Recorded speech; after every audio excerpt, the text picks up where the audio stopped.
अगर आप टीईटी, टीएआईटी या सीटेट की तैयारी कर रहे हो और उर्दू मजमून का ग्रामर अगर आप सीखना चाहते हो, पूरा के पूरा सिलेबस मैं यहाँ पर कवर करने वाला हूँ, तो ये वीडियो आप ही के लिए। आज हम जुज़्व नंबर 2 ज़ख़ीरा अल्फाज को समझेंगे। अच्छा, ये वीडियो स्कॉलरशिप की तैयारी या स्कॉलरशिप के इम्तिहान की तैयारी करने वाले तलबा और तालिबात के लिए भी बहुत मुफीद साबित होने वाला है।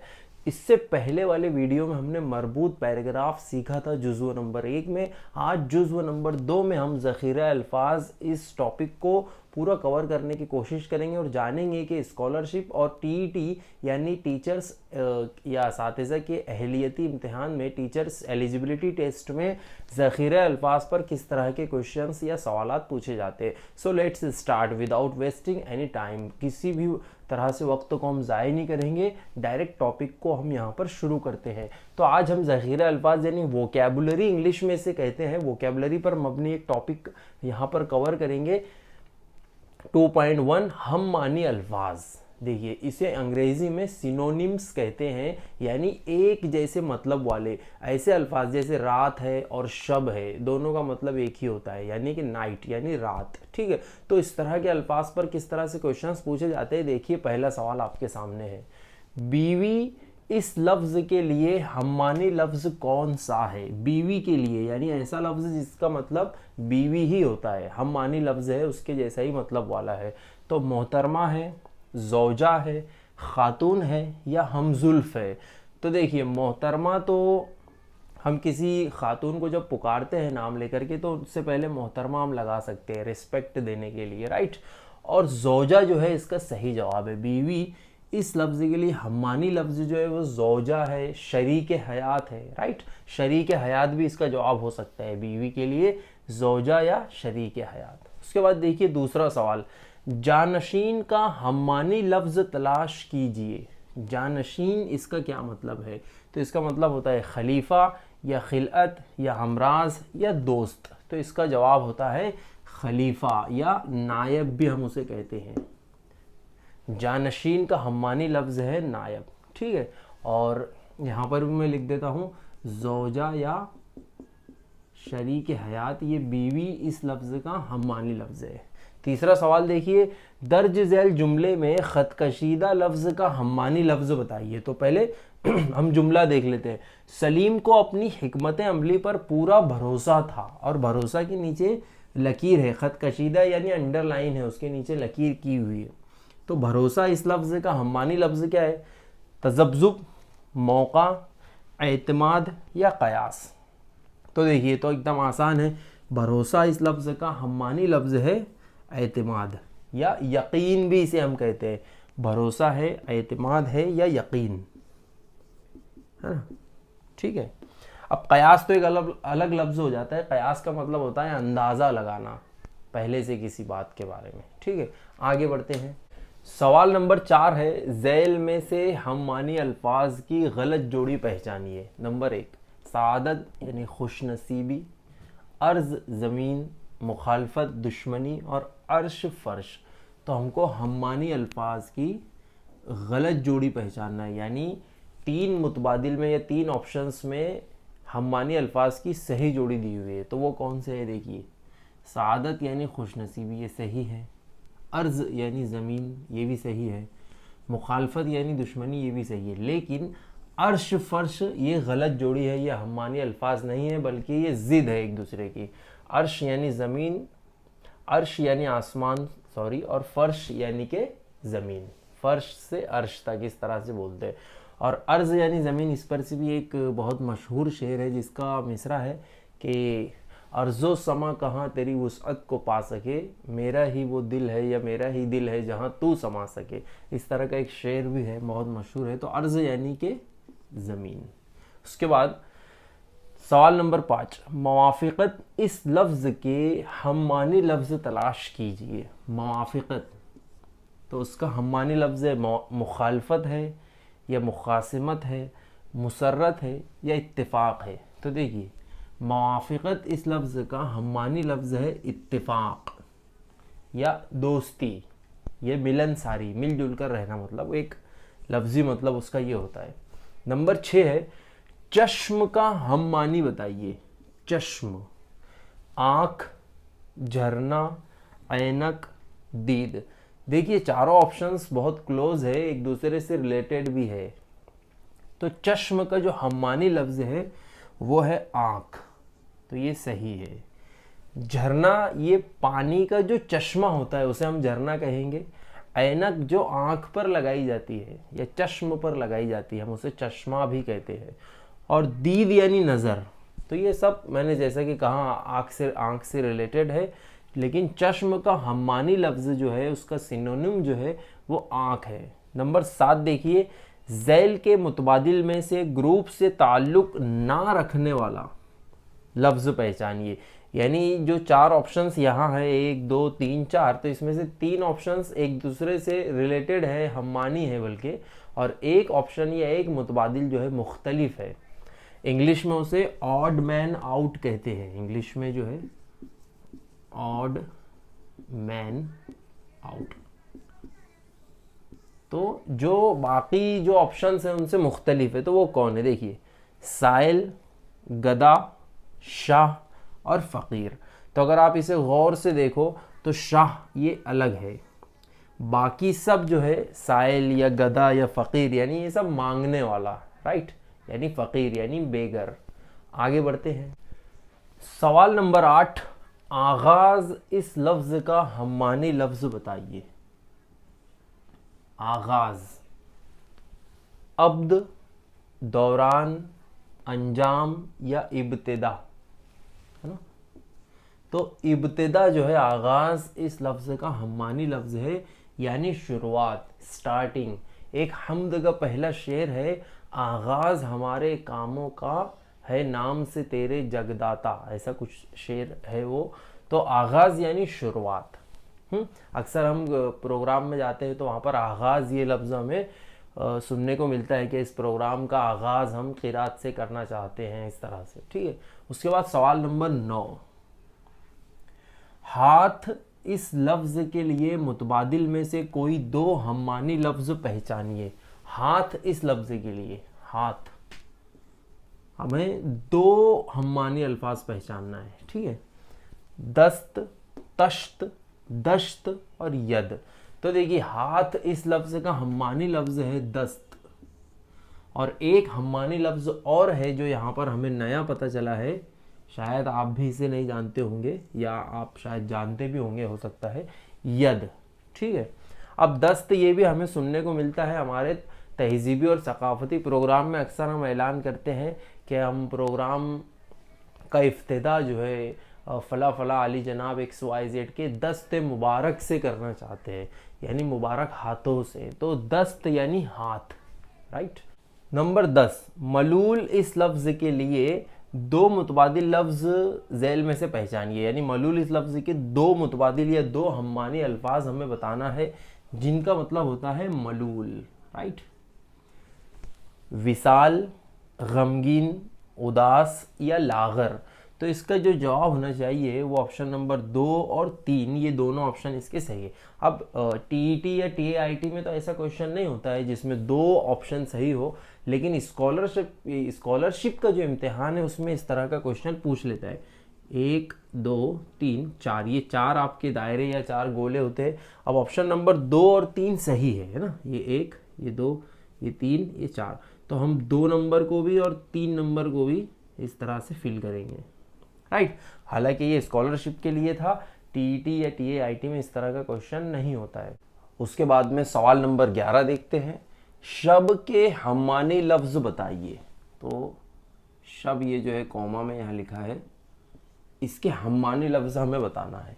लैल, निहार, सुबह या सहर। तो देखिए बहुत आसान है, शब यानी रात, और इसे हम लैल भी कहते हैं, नाइट या लैल या रात या शब, ठीक है। उसके बाद सवाल नंबर 12, अर्ज़ा के हम्मानी लफ्ज़ बताइए। अर्ज़ा, गिरा, अशरफ, सस्ता या हसरत। तो देखिए अर्ज़ा का मतलब होता है सस्ता, चीप,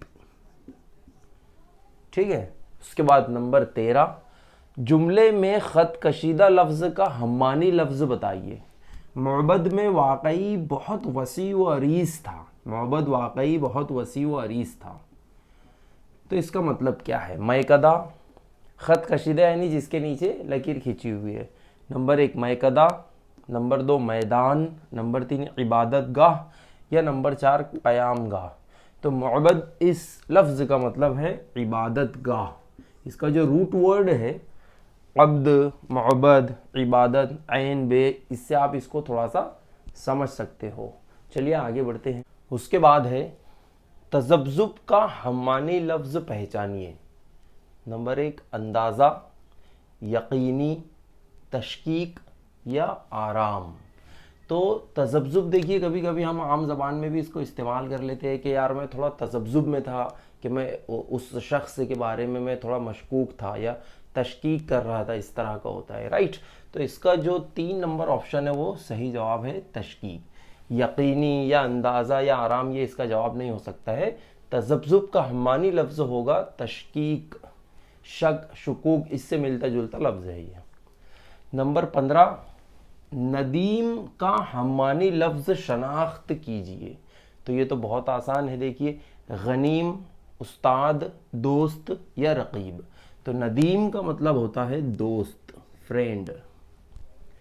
नंबर 16 जद्दोजहद, इस लफ्ज़ का हम्मानी लफ्ज़ पहचानिए। जद्दोजहद यानी कोशिश, हैरत, लड़ाई या इम्कान। तो इसका मतलब होता है कोशिश।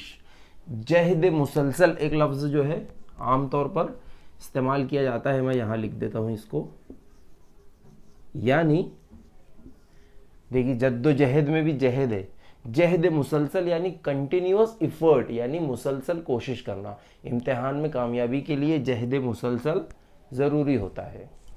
सवाल नंबर 17 नाला के हम्मानी लफ्ज़ का इंतखाब कीजिए। नाला इसका हम्मानी लफ्ज़ समंदर, चश्मा, फरियाद या मेहनत। तो नाला इस लफ्ज़ का हम्मानी लफ्ज़ है चश्मा, ना कि समंदर, फरियाद या मेहनत, ठीक है। सवाल नंबर 18 ज़ैल में हम्मानी अल्फाज की जोड़ी पहचानिए। माया, दौलत, लैल, दिन, गिरा, अर्ज़ा, बारा, ख़ेज़ा। तो देखिए सिर्फ एक जोड़ी जो है वो हम्मानी अल्फाज की है और वो है नंबर 1 माया या दौलत। दोनों का मतलब एक ही होता है, माया और दौलत का। जबकि लैल यानी रात और दिन, ये अपोजिट है, ज़िद है। गिरा और अर्ज़ा हमने इससे पहले भी पढ़ा है, अर्ज़ा यानी सस्ता, गिरा यानी महंगा। उसके बाद बारा और ख़ेज़ा, बारा यानी बारिश और ख़ेज़ा यानी जब सूखा पड़ जाता है, कहत हो जाता है, तो उसे हम कहेंगे। तो यहाँ पर माया और दौलत ये हम्मानी है। नंबर 19 ज़ैल में हम्मानी अल्फाज की सही जोड़ी पहचानिए। इकाई, इख्तिलाफ, इकाई, वाहिद, इकाई, इंतशार, इकाई, वज़न। तो हम्मानी अल्फाज की सही जोड़ी जो है तो वह हमें दिखाई दे रही है ऑप्शन नंबर 2 में, यानी इकाई, वाहिद। इकाई यानी एक और वाहिद यानी एक। इकाई और इख्तिलाफ ये दोनों अलग अलग है। इकाई और इंतशार ये भी अलग अलग है। इंतशार यानी फूट या किसी चीज़ का फैलना, है ना। इकाई और वज़न ये भी अलग अलग चीज़ें हैं। सवाल नंबर 20 ग्रोह से ताल्लुक़ ना रखने वाला लफ्ज़ पहचानिए। यानी यहाँ पर जो 4 अल्फाज उनमें 3 अल्फाज मिलते जुलते हैं या हम्मानी है और बाकी एक लफ्ज़ जो है वो मुख्तलिफ है या अलग है। देखिए नंबर 1 दोस्त, नंबर 2 रफ़ीक, नंबर 3 रकीब और नंबर 4 यार। तो देखिए इन अल्फाज को देखिए, दोस्त और रफ़ीक और यार, इन तीनों का मतलब एक ही होता है, यानी दोस्त को हम रफ़ीक भी कहते हैं, यार भी कहते हैं। लेकिन रकीब जो है इसका मतलब अलग होता है, इसका मतलब होता है दुश्मन। तो ये सब दोस्त है, दोस्त, रफ़ीक और यार। और रकीब ये जो लफ्ज़ है ये अलग है, बॉलीवुड में गानों में इसका इस्तेमाल होता है। नंबर 21 मुख्तलिफ मानी वाला लफ्ज़ अलग कीजिए, यानी जिसका मानी अलग है, मुख्तलिफ है। देखिए शम्स, कमर, आफताब, सूरज। तो 3 ऑप्शंस या 3 मुतबादिल ऐसे हैं जिनका मतलब होता है सन या सूरज। तो वो है देखिए शम्स, आफताब और सूरज, इन सब का मतलब होता है सूरज। और कमर ये एक अलग है, तो कमर ये मुख्तलिफ है, इसका मतलब होता है चांद, कमर यानी चांद। नंबर 22 देखिए, गैर मरबूत मुरक्कब अलग कीजिए। यानी आमतौर पर ये जो मुरक्कब अल्फाज इस्तेमाल होते हैं जैसे मिलजुल, तो दोनों का मतलब लगभग एक ही होता है, हम मानी होते हैं वो। इत्तेहाद व इत्तेफाक, बहर व बर, यकीन व एतमाद। तो देखिए मिलजुल ये हम मानी है, इत्तेहाद व इत्तेफाक ये भी हम मानी है। बहर व बर, बहर यानी समंदर और बर यानी ज़मीन, तो ये दोनों मुख्तलिफ है, यानी ये गैर मरबूत है एक दूसरे से, बहर अलग है और बर अलग है। और चौथा ऑप्शन है यकीन व एतमाद, तो दोनों लगभग हम मानी है, यकीन करना यानी एतमाद करना, भरोसा करना, राइट। तो यहाँ पर तीसरा ऑप्शन इसका जवाब रहेगा। सवाल नंबर 23 है, दिए गए जुमले में से खत कशीदा लफ्ज़ के हम्मानी लफ्ज़ ढूंढिए, है ना, हम्मानी लफ्ज़ ढूंढिए। वो खुशपोश नौजवान अपने इरादे को अमली जामा ना पहना सका। तो हमें यहाँ पर देखिए ख़त कशीदा यानी जिसके नीचे लकीर खींची हुई है, तो खुशपोश इस लफ्ज़ के नीचे यहाँ लकीर खींची और हमें इसका हम्मानी लफ्ज़ यहाँ पर बताना है ऑप्शंस में से। अच्छे लिबास वाला, सेहतमंद, वजीहा या खूबसूरत। तो खुशपोश का मतलब होता है अच्छे लिबास वाला, ठीक है। पोश ये लिबास से जुड़ी हुई चीज़ है, लिबास से जुड़ा हुआ लफ्ज़ है पोश, जैसे रूपोश एक लफ्ज़ बना हुआ है ना, और बहुत सारे अल्फाज इससे बनते हैं, बहुत मशहूर ये जो है लाहिका है। सवाल नंबर 24 देखते हैं, मिसरे में ख़त कशीदा लफ्ज़ के मानी बताइए। तो यहाँ पर एक मिसरा लिखा है और उसके अंदर एक लफ्ज़ के नीचे लकीर खींची है, ख़त कशीदा है, वो अंडरलाइंड है, हमें उसका मतलब बताना है। वगरना शहर में गालिब की आबरू क्या है। तो आबरू के नीचे यहाँ पर लकीर खींची है, आबरू का मतलब क्या है हमें बताना है, इज़्ज़त, सेहत, हिकमत या नाम। तो आबरू का मतलब है इज़्ज़त, एक साथ भी ये इस्तेमाल होते हैं, इज़्ज़त और आबरू, इस तरह से।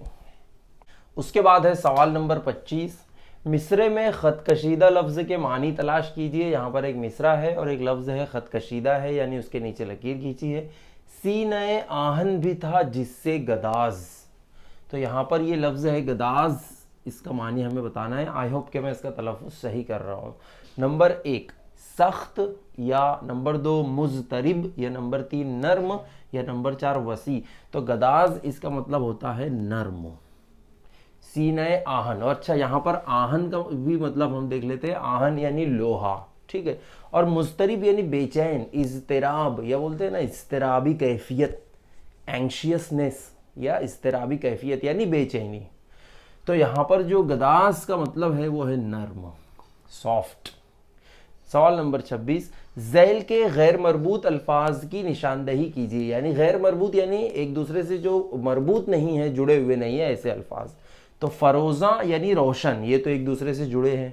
उसके बाद फराज यानी बुलंदी, तो ये भी एक दूसरे से जुड़े हैं। एक बहुत मशहूर शायर है जिनका नाम है अहमद फराज, है ना, और उनका बहुत अच्छे अच्छे अशार है, जैसे सुना है बोले तो बातों से फूल झड़ते हैं, ये बात है तो चलो बात करके देखते हैं। अहमद फराज का ये शेर है, ऐसे बहुत सारे अशार हैं उनके।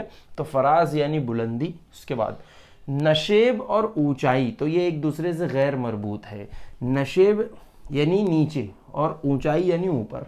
नशेब व फराज आपने सुना होगा, ज़िंदगी में नशेब व फराज आते रहते हैं। तो नशेब यानी नीचे जाना और फराज या ऊंचाई यानी ऊपर। उसके बाद नंबर 4 चरख आसमान, तो ये भी दोनों जो है लगभग हम मानी अल्फाज है। तो हमको गैर मरबूत बताना है, आपको सवाल को ध्यान से पढ़ना है, मरबूत पूछ रहा है या गैर मरबूत पूछ रहा है। तो इसका जवाब होता है नंबर 3, सही जवाब है नशेब या ऊंचाई, ये एक दूसरे से गैर मरबूत है। चलिए अब हम हमारे जो 30 सवालात हैं उन्हें कंप्लीट कर लेते हैं। 27वां सवाल है, गलत जोड़ी की निशानदही कीजिए। आहू, हिरन, सग, कुत्ता, असद यानी शेर और चींटी यानी मार। तो यहाँ पर जो गलत जोड़ी है वो नंबर 1 है आहू हिरन, ठीक है। सग कुत्ता ये एक हम मानी है, असद और शेर हम मानी है, चींटी और मार ये भी हम मानी है। ये आपको याद रखना है, मैं इस तरह की लिस्ट भी आपके साथ शेयर कर दूंगा। नंबर 28, भरोसा का हम मानी लफ्ज़ कौन सा है? तो ये तो बिल्कुल आसान है, एतमाद, सच्चाई, ईमानदारी या इखलास। तो भरोसा इस लफ्ज़ का हम मानी है एतमाद या यकीन, है ना। तो उसके बाद नंबर 29, ज़ैल के जुमले से दो हम्मानी अल्फाज तलाश कीजिए। अब देखिए यहाँ पर हमको दो हम्मानी अल्फाज तलाश करना है, यानी दो ऑप्शन सही होने वाले हैं। हालांकि ऐसा जो है टीईटी या टीआईटी में नहीं होता है, लेकिन 8वीं के स्कॉलरशिप में इस तरह के सवाल पूछे जाते हैं। और अगर टीईटी, सीटेट या टीआईटी में इस तरह का सवाल पूछता है तो फिर ऑप्शन दे देता है, ऑप्शन नंबर 1 और 2, 1 और 4, 1 और 3, इस तरह से। तो हम उसको यहाँ देख लेते हैं। दो हम्मानी अल्फाज हमें बताना है। इस जमाने में या उस जमाने में किसी की भी जान और माल, इज्जत और आबरू कुछ भी महफूज ना था। वो इंतहाई इंतशार और लाकानूनियत का ज़माना था। तो 3 हम्मानी अल्फाज हमको यहाँ पर मिल रहे हैं। सॉरी, 3 नहीं, 2 मिल रहे हैं। जान और माल ये हम्मानी नहीं है। जान एक अलग चीज़ है जिसकी वजह से इंसान जिंदा है, और माल यानी पैसा, रुपया, दौलत वगैरह, ठीक है।